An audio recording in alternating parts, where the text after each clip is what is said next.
Banana fritters. Oops. Uy, parang may kagat na to oh. Di yan. Well Bago done, yan. Sir Lord Geronimo. Join me for tea. Burrito ko to eh. Pag kumakain ako ng banana Q, parang naalala ko yung pamilya ko. Bakit? Unggoy ba kayo? Mala-mala. Sa probinsya kasi, marami kaming puno ng saging. Ako kumukuha, tapos yung mga kapatid yun muna nagtitinda. Pero dahil kapos, bilang pangali, lumawas na lang ako dito. Pero alam mo, miss na miss ko na nga yung mga yun eh. Dati, sawa na ako sa turon, maruya, dito sa banana Q. Ngayon parang hinahanap-hanap ko na. Sweet mo naman, hero. Alam mo, simula ngayon, sa tuwing kakain ako ng saging, ikaw na yung maaalala ko. Iba tunog nun ah. Iba!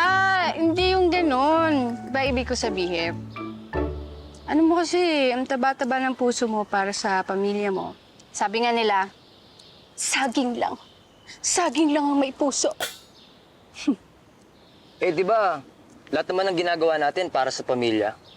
Ako, kailangan ko kumita. Siyempre, para sa kanila din.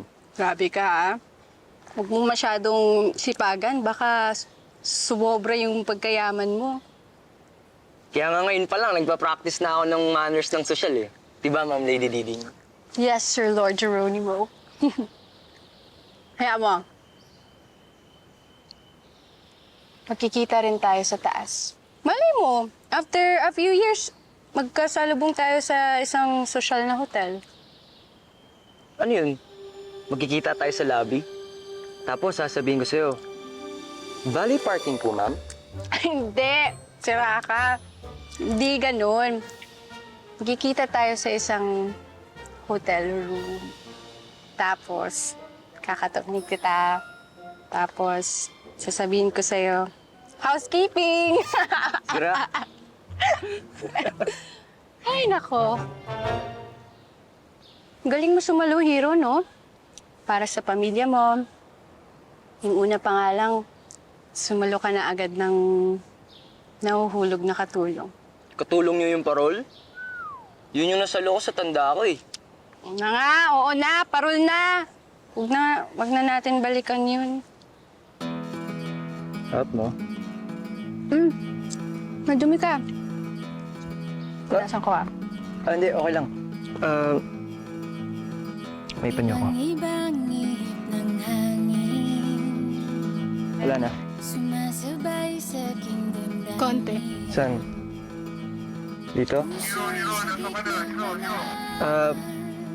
Diding. Tinatawag na ako. Kailangan ko na bumalik. Tara. Ma'am Lady Diding.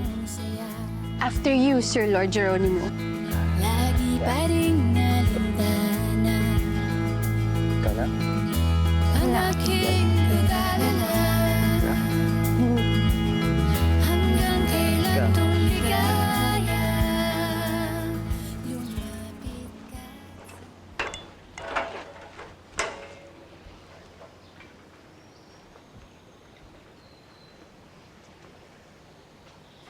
Dito ako palagi kapag di ako rumoronda. O, di ba? Ang laki ng outpost namin, di ba? Welcome to my crib! Please step into my office, Ma'am Lady Diding. Thank you sa pagsama sa akin today, Eh, di ba ako yung sinasamahan mo? Pwede nga din naman. Wala. Sobrang nag-enjoy lang talaga ako today kasi mababa yung standards ko kasi sinimulan ko yung araw ko ng pag-aaral ng mga libro ni Kuya Densyo. Pero tinapos mo ng ganito. Kaya sa'yo ako eh. Sa akin ka? Alam mo, joke sana yun eh, pero parang naging tunog totoo kasi totoo naman talaga. Gusto kita. Gustong-gusto kita.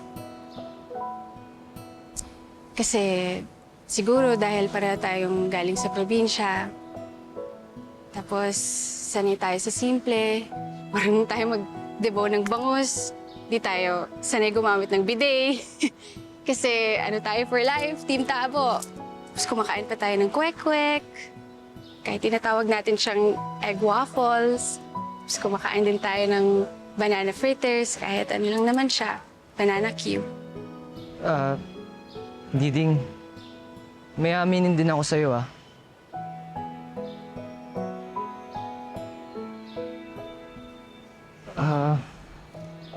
Ano yun? Ito na. Siya yung... Nanay mo?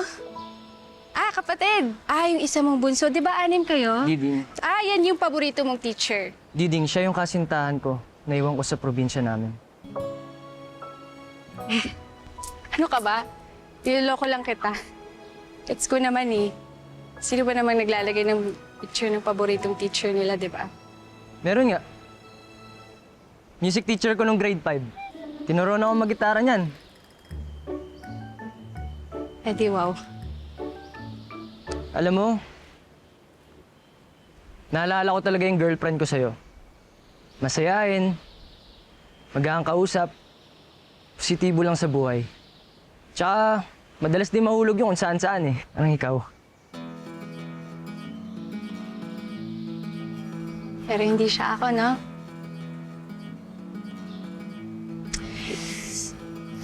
Sakit! Sana hindi ko tinanggal yung helmet ko para hindi ako nasaktan. Sabay sa aking damdamin. Pasensya ka na, Diding.